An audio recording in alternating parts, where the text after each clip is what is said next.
The crystal chandelier cast fractured light across the dining table as my mother-in-law set down her wine glass with deliberate precision.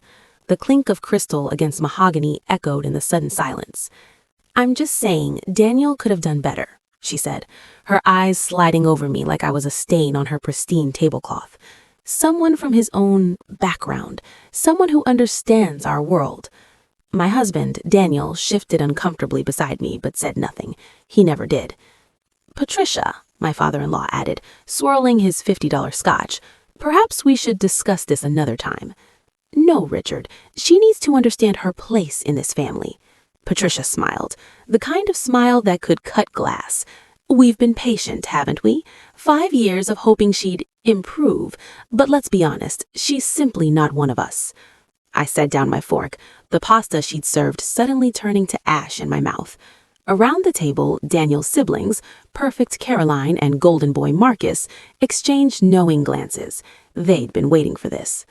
"Not one of you?" I repeated quietly. "Because I grew up in a modest neighborhood? Because my father was a mechanic and my mother was a teacher? Because I don't summer in the Hamptons?" "Don't be dramatic, dear," Patricia said. "It's just facts. Daniel needs someone who can support his ambitions, someone with connections, someone who adds value to his life rather than dragging him down." The words should have devastated me. Maybe a year ago they would have, but sitting there in their $1 million home, eating dinner paid for by money I'd transferred to Daniel just yesterday, I felt something different. I felt free. Because Patricia Whitmore had no idea who she was talking to. None of them did. "You're right," I said, standing up and placing my napkin on the table. "I'm not one of you." I looked at Daniel, at his weak chin and weaker spine, and smiled. "I'm actually much better than that." Then I walked out, leaving my wedding ring on the table beside the overpriced pasta. It was time they learned exactly who'd been funding their precious son's lifestyle for the past 5 years. My name is Sophia Chen, and the story Daniel tells about how we met is a lie. He tells people we met at a charity gala, that he was immediately drawn to my exotic beauty and my charming innocence. The truth is, we met at a coffee shop, where he was ordering a $12 latte he couldn't afford, while his credit card declined 3 times. I was behind him in line, watching him fumble with his wallet, his face turning red as the barista waited with increasing impatience. Something about his embarrassment felt familiar. I'd been there once, counting change for groceries, praying I had enough. "I've got it," I said, stepping forward and handing the barista a 20. He turned, and I saw him properly for the first time. Handsome in that clean-cut prep school way, expensive clothes that were slightly worn at the edges, the desperate look of someone trying to maintain an image they could no longer afford. "Thank you," he said, his relief palpable. "I don't know what happened. I just paid that card yesterday." We both knew he was lying. We talked for 2 hours that day. He told me about his family, old money from Connecticut, real estate and investments going back generations. He worked in finance, he said, at a prestigious firm downtown. He was building his career, waiting for his inheritance to kick in when he turned 35. Everything he said was carefully curated to impress. The boarding school education, the summer house in Maine, the family connections to senators and CEOs. What he didn't say was that his prestigious finance job was entry-level, with a salary that barely covered his rent, that the family money was tied up in trusts he couldn't touch, that his credit cards were maxed out maintaining the lifestyle his family expected him to have. I should have seen the red flags. But I was 24, and he was the first man who'd ever looked at me like I was something precious. So when he asked for my number, I gave it to him. Our relationship moved fast. Dinner dates that I often paid for because his card would mysteriously decline. Weekend trips that I'd suggest we split, only to end up covering when his transfer didn't go through. His apartment rent that he'd mentioned struggling with, prompting me to lend him money that was never repaid. I told myself it was temporary, that once his career took off, things would balance out, that love meant helping each other through rough patches. I was young and stupid and desperate to be chosen by someone from a world I'd never been part of. 6 months in, he proposed. Not with a ring, he'd get one later, he promised, something from his grandmother's collection. Just a question on a beach at sunset, his hands shaking, his eyes wet with what I thought was love, but was probably just relief. I said yes. The first time I met Daniel's family was at their estate in Greenwich. And yes, I'm calling it an estate because that's what it was. 8 bedrooms, manicured grounds, a circular driveway with a fountain featuring some Greek god I couldn't name. I grew up in a 3-bedroom ranch in Queens. My father fixed cars. My mother taught 2nd grade. We were comfortable, but modest. This was a different universe. Patricia Whitmore opened the door herself. They had staff, but she liked to greet guests personally, I'd learn later, so she could judge them before they got comfortable. "You must be Sophia," she said, her eyes scanning me from head to toe in 3 seconds flat. I saw her register my department store dress, my practical shoes, my lack of designer accessories. I saw the exact moment she decided I wasn't good enough. "Mrs. Whitmore, it's so nice to meet you." I extended my hand. She took it limply, like I might be contagious. "Please, call me Patricia. Come in. Daniel has told us so much about you." The house was cold as her greeting. Beautiful, but sterile, like a museum where you're not supposed to touch anything. Richard Whitmore was in his study, she said. Caroline was at tennis. Marcus would be home for dinner. Daniel's sister, Caroline, arrived an hour later in tennis whites that probably cost more than my monthly rent. She looked at me with the same calculating assessment her mother had used. "So you're the girlfriend," she said, not bothering with pleasantries. "Where did you go to school?" "Queen's College," I said. "Oh." That one syllable contained volumes. "And you work in, what was it Daniel said? Tech?" "I'm a software engineer." "How practical," she smiled. "Daniel mentioned you have student loans. That must be difficult." I felt my face heat. Daniel had discussed my finances with his family. "I'm managing fine, thank you." Dinner was worse. Marcus, the golden child who worked at his father's real estate firm, dominated the conversation with stories about deals and clients. Caroline talked about her charity work, planning galas, not actually helping people. Patricia mentioned their upcoming trip to their cottage in Maine. Every topic was designed to highlight the gulf between their world and mine. "Sophia, dear," Patricia said during dessert, "Daniel mentioned you grew up in Queens. How urban. Your parents must be so proud of you attending college." "They are," I said evenly. "And they're still working? How quaint. Richard and I have been fortunate enough to retire early, travel, pursue our interests." "My parents enjoy their work," I said. "My mother loves teaching. My father takes pride in his craftsmanship." "Craftsmanship," Richard repeated. "He's a mechanic, isn't he?" "He is." "Honest work," he said, in a tone that suggested it was anything but. After dinner, Daniel drove me home in his BMW, a graduation gift from his parents, he'd mentioned casually, like everyone got $40,000 cars for finishing college. "They loved you," he said. "Daniel, your mother barely spoke to me, and when she did, it was to point out how different I am from you. She's just protective. Give it time. They'll come around." They never did. We got engaged officially 6 months later. Daniel finally produced a ring, not his grandmother's, despite the promise, but something he'd bought. I found the receipt later. He'd put it on a credit card. His mother had co-signed for it. The wedding planning began immediately, and so did Patricia's campaign to mold me into an acceptable Whitmore wife. "The wedding should be at the club, naturally," she announced at our first planning meeting. "We've been members for 40 years. Everyone who matters will be there." "Actually," I ventured, "my parents and I were hoping for something more intimate. Maybe nonsense. This is a Whitmore wedding. We have standards to maintain." "But my family will be accommodated appropriately." Patricia's smile was ice. "I'm sure your parents understand they're joining our family, not the other way around." The wedding budget she proposed was astronomical. When I gently mentioned that my parents wanted to contribute their share, as tradition dictated, she laughed. "Oh, sweetheart, I'm sure your parents are lovely people, but let's be realistic. A teacher and a mechanic can't possibly afford a wedding at this level. Richard and I will handle everything. Consider it our gift." It should have felt generous. Instead, it felt like ownership. Over the next 6 months, Patricia made every decision. The venue, the flowers, the guest list that included 300 of their friends and 30 of mine, the menu, the music, even my dress, which she vetted and found acceptable if a bit simple. My mother cried the day we went dress shopping, and Patricia dismissed every selection she liked as too ethnic or not quite right for the Whitmore family image. "It's okay, Mom," I whispered, hugging her in the dressing room while Patricia browsed outside. "It's just one day." "It's your day, Sophia. It should be what you want." But it wasn't what I wanted, it was what the Whitmores wanted, and I was learning that being a Whitmore wife meant wanting what they wanted.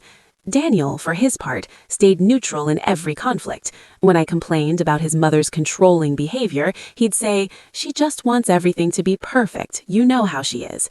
When I pointed out that it was our wedding, not hers, he'd say, "She's paying for itself, we should respect her vision." When I asked him to stand up for me, he'd kiss my forehead and say, "You're being sensitive. Mom loves you. She just has specific tastes." The wedding cost $150,000. My parents contributed $5,000, their entire savings, which Patricia accepted with barely concealed condescension.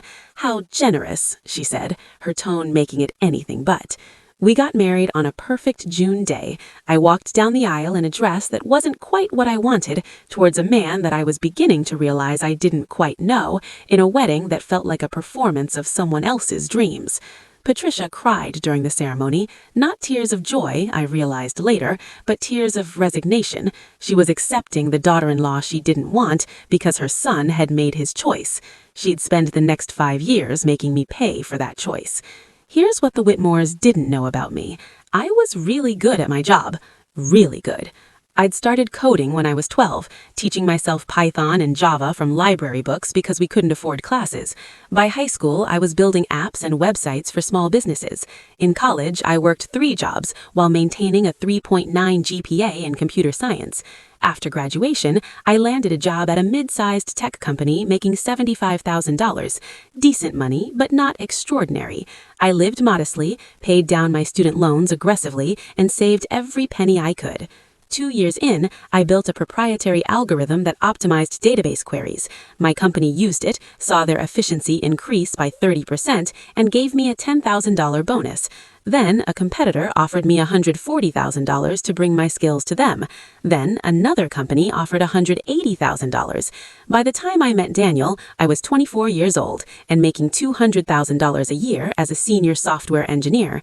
I had $80,000 in savings and investments. I owned my modest apartment in Brooklyn outright.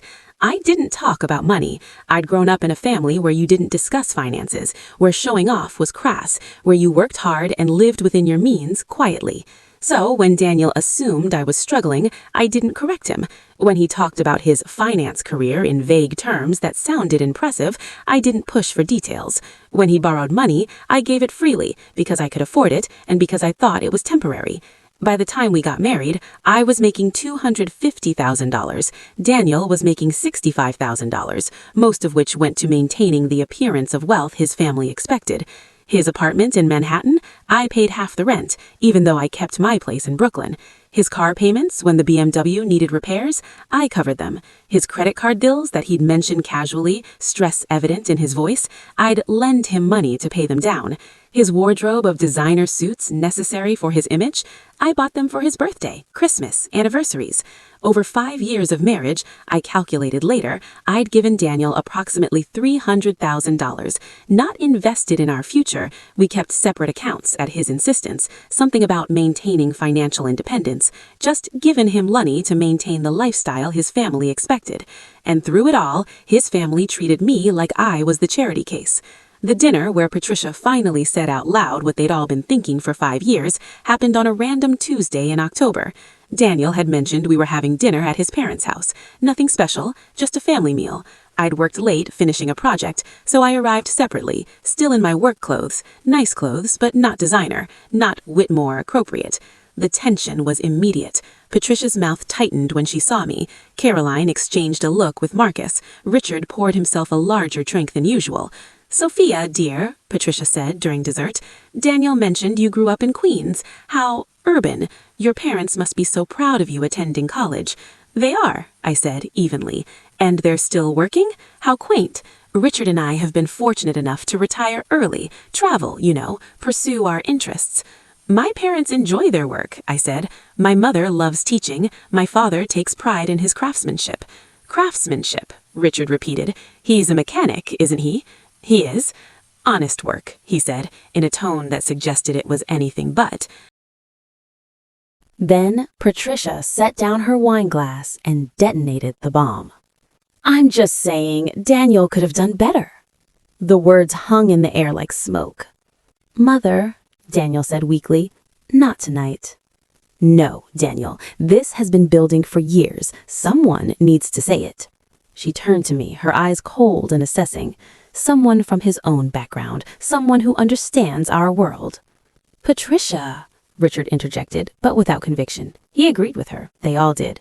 We've been patient, haven't we? 5 years of hoping she'd improve, but let's be honest, she's simply not one of us. Caroline nodded slightly. Marcus smirked into his wine. Daniel stared at his plate like it might save him. Not one of you? I repeated, my voice steady. Because I grew up in a modest neighborhood? Because my father was a mechanic and my mother was a teacher? Because I don't summer in the Hamptons?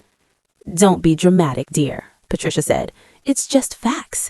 Daniel needs someone who can support his ambitions, someone with connections, someone who adds value to his life rather than dragging him down. Something inside me, something that had been bending for 5 years, finally snapped clean through. I stood up, placed my napkin on the table with perfect precision, she'd appreciate that detail at least, and smiled. You're absolutely right, Patricia. I'm not one of you. I looked at each of them in turn. Caroline with her trust fund activism, Marcus with his nepotism career, Richard with his inherited wealth, Daniel with his complete dependence on my money. I'm actually much better than that. I pulled my phone from my purse and opened my banking app. Then I turned the screen toward Daniel. Show them, I said quietly. His face went white. Sophia, don't. Show them the transfer I sent you yesterday, the one for $3,000 to cover your credit card payment. Go ahead. Silence. Or should I show them the transfers from the past 5 years? I swiped through my phone. January 2019, $2,500 for rent. March 2019, $1,800 for tar repairs. June 2019, $5,000 for... What was that one? Oh, right. Summer house repairs. Your summer house, Patricia. Her face drained of color.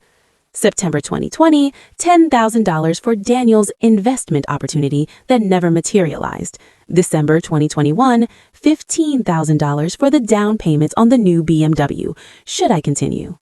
That's private, Daniel hissed. Is it? Because your mother just publicly declared I'm dragging you down. I think it's time for some public truth. I turned back to Patricia. You want to know who's supporting Daniel's ambitions? Who's adding value to his life? Look in the mirror at the woman who raised a son too proud to admit he can't afford his own lifestyle. How dare you? Patricia gasped. How dare I? You've spent 5 years making me feel small. 5 years of comments about my background, my clothes, my family. 5 years of treating me like I was lucky to marry into your family. I laughed, and it felt good.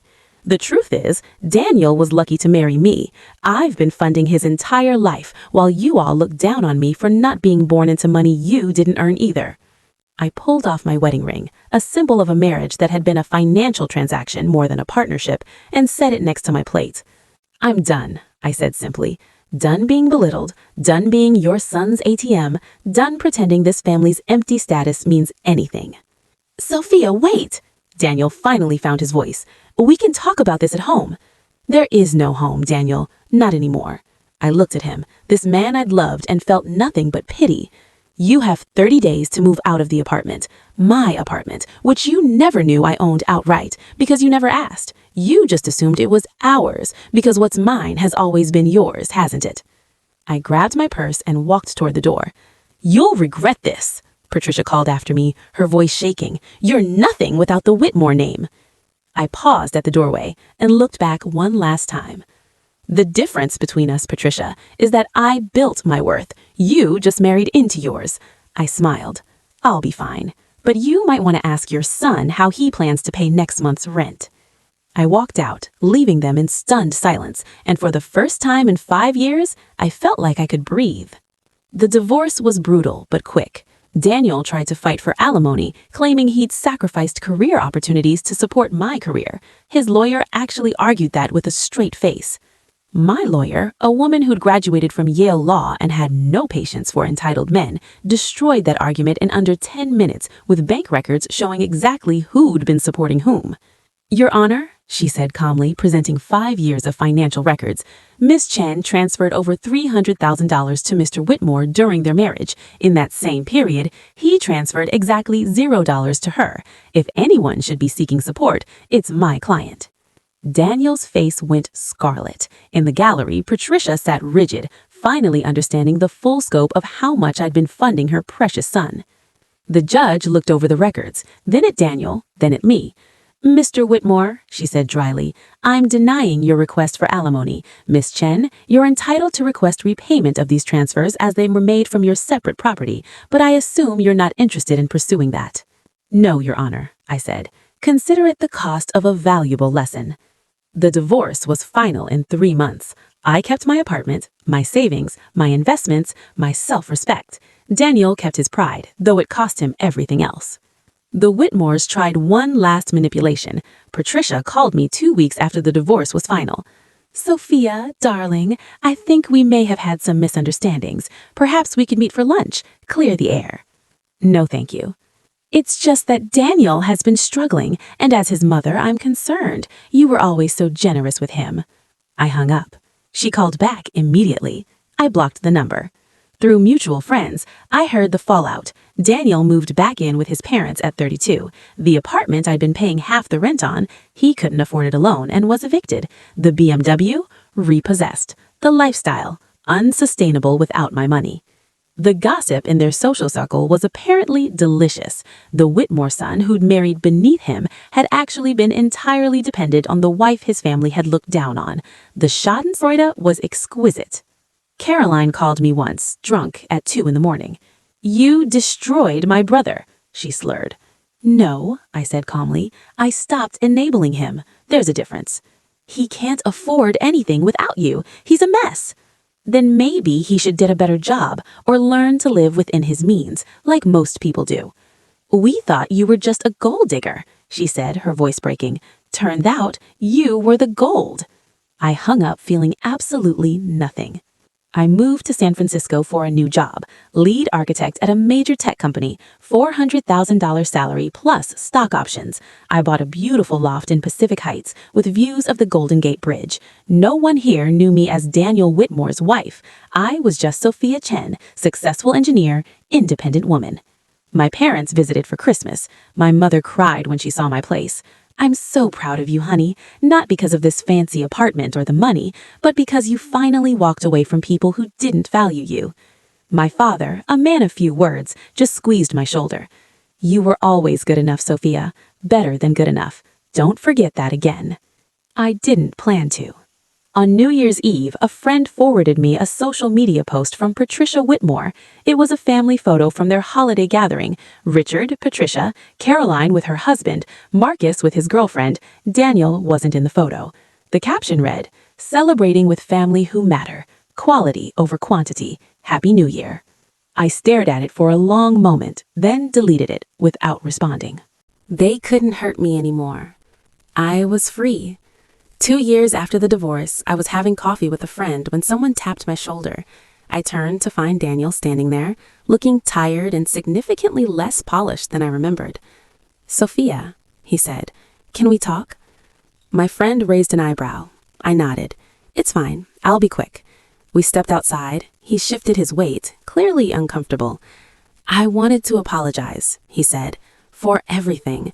You were right about all of it. My family, my dependence on you, the way I let them treat you." "Okay," I said neutrally.